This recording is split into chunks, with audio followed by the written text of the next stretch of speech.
민중의 소리 이완배 기자 함께하겠습니다. 이완배 기자님. 네, 안녕하십니까? 네, 오늘 어떤 이야기 나눠볼까요? 네, 요즘 경제계에서 제일 핫한 뉴스는 120년 전통의 두산그룹이 겪는 경영 위기입니다. 120년이나 됐어요? 근데 우리나라에서 제일 오래된 재벌이라고 하죠. 박승직 상점이라는 상점으로 시작한 곳인데요. 상점 이름이 뭐라고요? 박승직 상점입니다. 사람 이름이 박승직이었습니까? 네, 창업주가 그렇죠. 자기 이름 대걸고? 그렇죠. 네, 그리고 지금 4대째 내려왔어요. 지금 이미. 네. 예. 네, 그래서 오늘과 내일 이틀에 걸쳐서 두산그룹 이야기를 나눠보겠습니다. 오늘은 최근 두산그룹이 겪고 있는 경영난에 대해서, 내일은 두산그룹의 실로 기괴한 지배 구조와 이 사태의 책임이 어디에 있는지에 대해서 이틀 동안 살펴보겠습니다. 네. 일단 최근 두산의 경영난 현황부터 살펴보죠. 두산그룹은 박정원 회장이 이끌고 있고, 박정원 회장의 일가, 요건 내일 자세히 이야기를 하겠습니다만, 이 일가가 주식회사 두산이라는 회사의 지분을 50% 가까이 소유하고 있습니다. 그리고 이 주식회사 두산이 두산그룹 지배구조 맨 꼭대기에 있는 핵심 회사입니다. 공식 용어로는 지주회사라고 하는데요.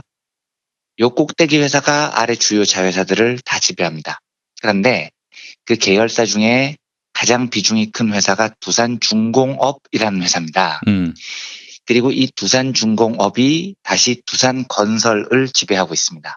요약을 하면 박정원 등등이 주식회사 두산을 지배하고, 주식회사 두산이 핵심 계열사인 두산중공업을 지배하고, 두산중공업이 두산건설을 지배하고, 이런 3단 구조인 겁니다. 근데 이 그룹의 문제가 어디서 터졌냐면 2단계 두산중공업에서 터졌습니다. 여기 실적이 처참해요. 작년 1년 동안 두산중공업이 입은 총 손실이 무려 4,952억 원입니다. 많이 난 거냐? 무지하게 많이 난 겁니다. 그런데 올해 1분기 3개월 만에 손실이 3,012억 원이 났습니다. 작년 1년 내내 한 5천억 순손실 난 것도 너무 많이 났다는 건데, 올해 1분기에만 작년 5천억의 60%에 해당하는 3천억을 날려먹었습니다. 감당이 안 될 정도로 지금 손실이 불어나고 있는 거죠. 이것 때문에 두산그룹이 심각한 경영위기에 빠졌고, 산업은행과 수출입은행, 전부 국가가 운영하는 은행들이죠. 국책은행들이라고 합니다. 이 두 국책은행이 두산그룹에 2조 4천억 원가량을 빌려줍니다. 시중은행들은 지금 두산 상황이 너무 위험해서 돈을 더 못 빌려줘요. 그래서 결국 국가가 나섰고, 두산을 살리기 위해서 공적자금 수조 원을 지원한 겁니다.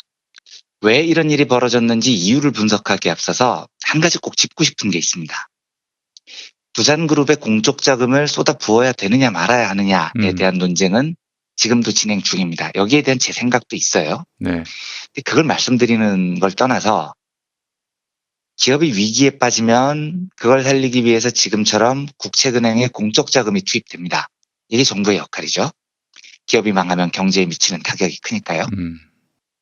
그리고 우리나라의 적지 않은 재벌들이 이런 공적자금의 수혜를 입은 경험이 많습니다. 근데 재벌들은 국가의 도움으로 위기를 넘어섰으면서도 이 위기를 극복하고 나면 꼭 국가는 시장에 개입하지 말고 시장의 모든 것을 맡겨라, 이런 주장을 펼친다는 겁니다.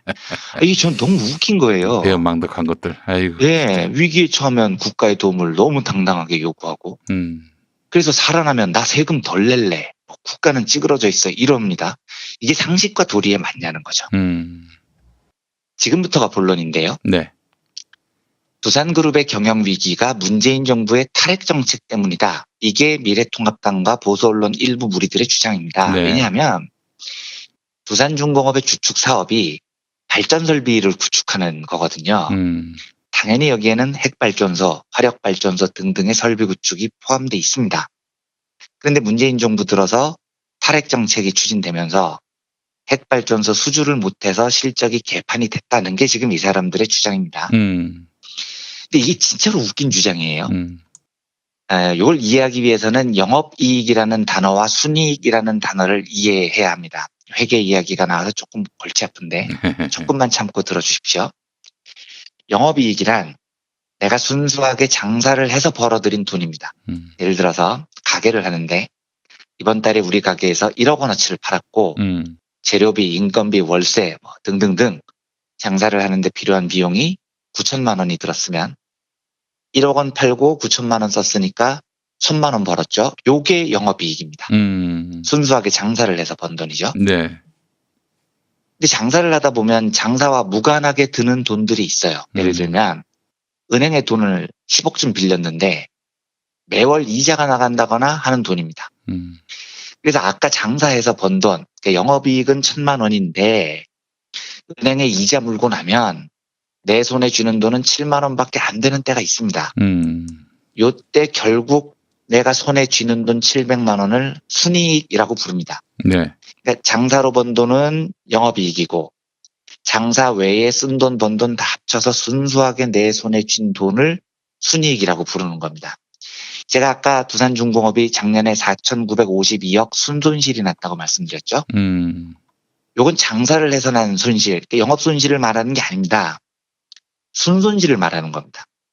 장사로 번 돈 외에 이것저것 다 쓰고 났더니 순수하게 두산중공업이 손에 쥔 순손실이 4,952억 원이라는 겁니다. 자, 그럼 궁금해지죠? 과연 두산중공업은 순수하게 장사로는 얼마의 손해를 입었을까요? 탈핵 때문에 실적이 개판됐다는 이야기는 장사에서 손해가 많이 났다는 뜻일 테니까요. 근데 놀랍게도 두산중공업은 작년에 순수하게 장사로만 877억 원 이익을 냈습니다. 근데 장사 외에 이상한 곳에서 6천억 가까이를 날려버린 겁니다. 그래서 장사로는 877억 벌고 이상한 곳에서 6천억 날려서 합쳐보니 총 순손실이 5천억 가까이 된 거죠. 만약에 탈핵 때문에 두산중공업이 망한 거라면 장사에서 망했어야죠. 근데 아니라니까요. 장사에서는 877억 벌었습니다. 그러면 이게 작년 일시적인 현상이냐? 천만에요. 문재인 정부가 탈핵 이야기한 게 2017년부터인데요. 2017년 두산중공업이 어떤 성적표를 손에 쥐었느냐? 2,263억 영업 이익을 냈습니다. 그 해에도 장사로는 2천억 넘게 벌었어요. 그런데 그 해에 두산중공업이 최종적으로 손에 쥔 순이익은 158억밖에 안 됩니다. 장사와 전혀 상관없는 곳에서 2천억을 까먹은 겁니다. 그 이듬해인 2018년 이제 탈핵으로 사고가 났다면 요때부터 난 겁니다. 왜냐하면 2017년은 탈핵 논쟁하면서 다 보냈거든요. 그런데 2018년에도 두산중공업은 또 장사로만 1,846억 원 영업 이익을 냈습니다. 그런데 최종 성적표는 무려 7,151억 원 순손실입니다. 그러니까 장사로는 1,800억을 벌었는데 어디서 또 이상한 데서 9천억 가까이 까먹는 바람에 7,200억 순손실이 난 겁니다. 자, 한 단계만 더 나아가 보겠습니다. 만약 두산중공업의 지금 사태가 탈핵 때문이라면 박근혜가 집권했던 2016년에는 돈 엄청 잘 벌었겠죠. 그때는 탈핵 이야기가 없었으니까요. 웃기는 이야기입니다. 2016년에도 두산중공업은 장사에서 2,834억 원을 벌었습니다. 영업이익을요. 장사로 잘 번 거죠. 그런데 그 해에도 이상한 데서 6천억 가까이 까먹어서 실제 손에 쥔 돈은 2,315억 원 순손실이 났습니다. 박근혜 때도요. 2015년 장사로 2,282억 원 영업이익을 냈습니다. 근데 이 해에도 또 이상한 데서 6천억 넘게 까먹어서 4,511억 순손실이 났습니다. 2014년 장사로는 2,200억 영업이익 냈습니다. 이때도 또 이상한 데서 3천억 까먹어서 483억 원 순손실이 났습니다. 지금 이게 뭐냐는 겁니다. 왜 탈핵 탓이냐고요. 이 회사는 작년에도 재작년에도 그 재재작년에도 그 재재재작년에도 장사로는 돈을 버는 회사였습니다. 네. 다만 이상한 데서 매년 수천억씩 뭉텅뭉텅 까먹고 자빠졌으니까 매년 순손실이 난 거고 그래서 지금 위기가 온 겁니다.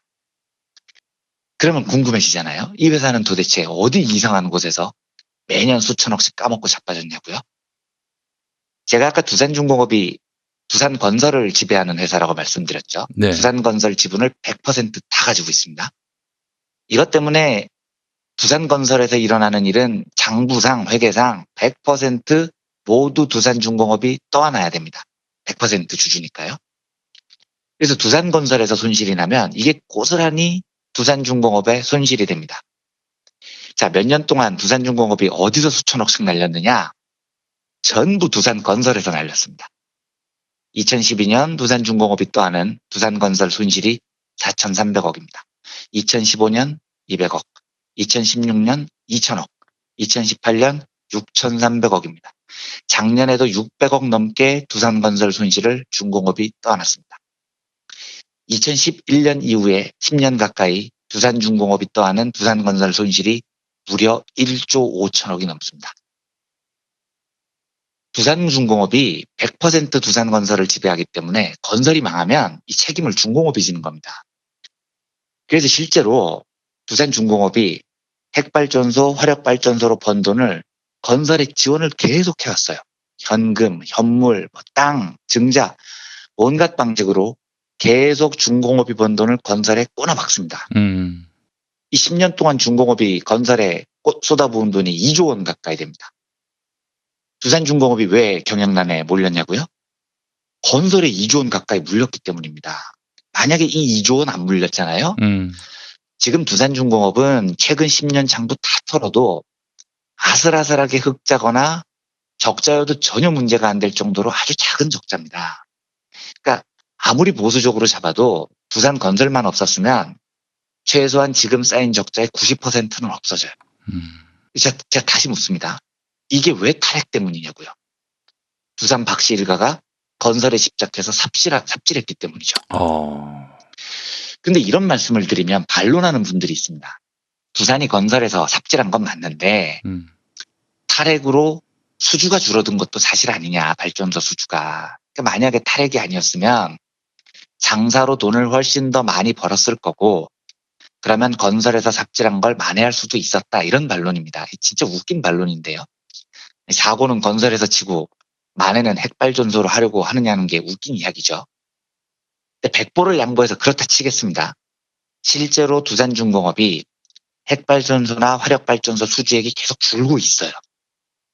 그런데 두산중공업이 말로는 주력이 핵발전소와 화력발전소라는 건데 실제로 핵발전소 비중은 15%밖에 안 됩니다. 나머지는 대부분 석탄 화력발전소라고요. 그러니까 두산중공업 매출이 지속적으로 줄어든 이유는 문재인 정부 탈핵 때문이 아니고요. 얘들이 전 세계 돌아다니면서 석탄 화력발전소 짓는 거에 목숨을 건 회사인데 2015년 말에 파리 기후변화 협약이라는 게 체결이 됐습니다. 이때부터 세계 석탄 화력발전 시장이 엄청난 규모로 줄어들어 버립니다. 이것 때문에 장사가 안 되기 시작한 겁니다. 만약에 문재인 정부의 탈핵 때문이라면 2018년, 2019년 이때부터 갑자기 사업이 확 쪼그라들어야 정상이죠. 아닙니다. 얘네들 매출이 2012년 한 8조 가까이 찍었어요. 그런데 2013년에 6조 6천억으로 뭉텅 줄어듭니다. 2014년에 5조 5천억으로 또 뭉텅 줄어듭니다. 2015년 5조 1천억으로 줄었습니다. 2016년 4조 7천억으로 줄었습니다. 이게 전부 박근혜 때 일입니다. 그리고 탈핵 이야기가 겨우 나왔던 2017년 4조 3천억으로 줄었습니다. 그럼 이 긴 기간을 보면 언제 제일 많이 줄었느냐? 2013년부터 2015년까지 매출이 제일 많이 줄었습니다. 이 말은 2015년 파리 기후협약이 체결되기 3년 전부터 이미 전 세계 발전소 추세가 석탄 화력? 이제 그 더 이상 그런 거 안 해. 이런 추세에 들어섰다는 겁니다. 그러면 두산중공업 경영진은 대응을 했어야죠. 미래를 위해서 새로운 시장을 개척하고 연구를 했어야 될 것 아닙니까? 그런데 그거 안 하고 M1 건설회사 살린다고 2조 원을 때려 박은 겁니다. 그러다가 망했어요. 지금 누가 누구 탓을 하고 앉아있냐고요. 마지막으로 하나만 더 추가하겠습니다. 지금은 바야흐로 보호무역의 시대라고 하죠. 미국과 중국이 치고받는 것도 이제 더 이상 자유무역 시대가 가고 오로지 자국의 이익만 추구하는 보호무역 시대가 열렸다는 것을 의미합니다. 게다가 코로나 사태 이후에 이런 국수주의적인 경제 성향은 더 강해집니다. 이 감염병 사태 때문에 우방이고 자유무역이고 웃기는 이야기가 돼버렸죠.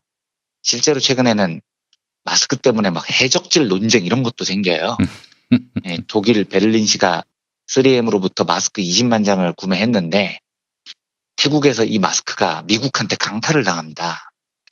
프랑스도 중국에서 마스크 수백만 장을 수입하려고 했는데 상하이 공항에서 미국 업자들한테 마스크를 강탈을 당해요. 이게 지금 미국, 독일, 프랑스 당대 선진국들 사이에서 벌어지는 황당한 일들입니다. 이제 더 이상 우방, 자유무역 다 개소리가 된 겁니다. 그래서 앞으로 각 선진국들이 어떻게든 상대방의 수출을 줄이려고 눈에 불을 켤 겁니다. 다만 아무 이유 없이 나 이제부터 너희 나라 거 안 사 이럴 수는 없습니다.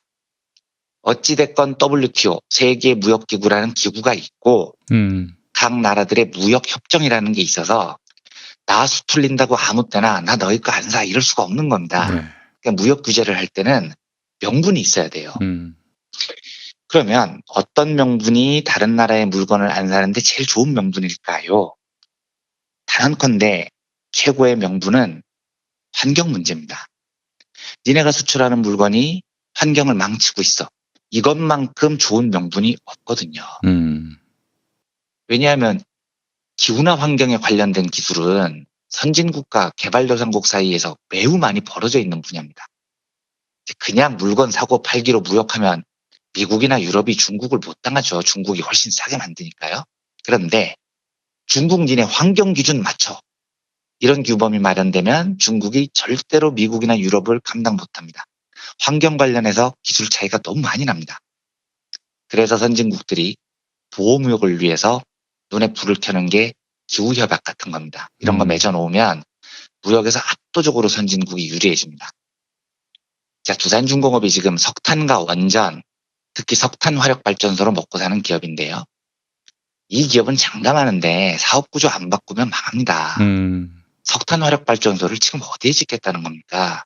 이제 남은 시장이라고는 환경에 별로 신경 안 쓰는 후진국들밖에 안 남았어요. 그런데 그걸로 언제까지 버틸 건데요? 핵발전소도 마찬가지입니다. 점차 선진국들이 친환경 에너지로 방향을 잡고 규제를 한다니까요? 그게 선진국들한테 유리하니까요? 그런데 이런 추세가 10년 전부터 이미 온 세계에 다 알려졌다고요. 그런데도 이놈의 박씨 집안은 친환경 에너지라는 국제적 추세를 따라잡아야 할 시간에 두산 건설에 2조를 때려박고 있었던 겁니다. 이 책임을 누가 져야 되느냐고요. 내일은 두산그룹의 지배 구조에 대해서 살펴보겠습니다만 비효율적인 재벌 시스템에서 이런 일들은 얼마든지 일어날 수 있습니다. 건설 살리겠다고 이 난장을 쳐서 지금 수조 원의 공적 자금 들어가고 수만 명의 노동자들의 삶이 위기에 처한 거죠. 정말 황당한 이야기입니다. 오늘은 이 정도로 마치고 내일은 엽기적인 두산그룹 지배 구조에 대한 이야기를 이어가 보겠습니다. 네. 아, 참 오너 리스크라는 말이 이제 뭐 누가 지어낸 말이 아니라 이제 그 실효적인 우리의 위협이 되고 있다는 점을. 그럼요. 현타 오는 위협입니다. 내일 두산그룹 지배구조 얘기할 텐데 네. 들어보시면 오너 리스크란 이런 것이다가 진짜 피부에 소름 돋도록 느끼실 겁니다. 여기에 진짜 그런 그룹이에요. 근데 이 대기업 노조에서 네. 오너의 그 지배 네. 구조는 없애자. 이제 좀 네. 뭐 오너 집안만 특별히 그 경영을 해야 된다는 법도 없고 또 오너 집안이 뭐 당연하죠. 우월한 유전자를 갖고 있다라고 말할 수도 없는 건데 네. 이런 논의 자체가 불온한 건가요? 왜 이 자본주의가 이만큼 또 네. 폐해를 드러낸 마당에 네. 이제는 세습 오너 가문의 세습을 바꿔보자라는 목소리가 안 나오는지 모르겠어요. 그러게 말입니다. 이게 법적 제도적으로 결국은 주주자본주의인이 주식을 가지고 있는 자들을 응징 못한다는 건데 이런 구조적인 틀 외에도 사실은 아주 엄정한 법 집행만 해도 오너들의 권력과 지분은 줄어들 수밖에 없습니다. 상속세, 증여세만 제대로 걷었어도 물려주면 물려줄수록 지분이 작을 수밖에 없으니까요. 네. 그런데 우리나라는 보수 세력들이 집권했던 수십 년 동안 이걸 너무 많이 봐준 겁니다. 그러다 보니 지금도 이 온갖 폐악질을 저지르고 무능력함을 다 보여준 오너들이 아직도 지분을 유지하면서 떵떵거리고 살고 있죠. 정말 안타까운 일입니다. 네. 네, 알겠습니다. 자, 내일 또 관련 이야기 또 계속 이어가도록 하겠습니다. 이완배 기자님 말씀 잘 들었습니다. 네, 감사합니다.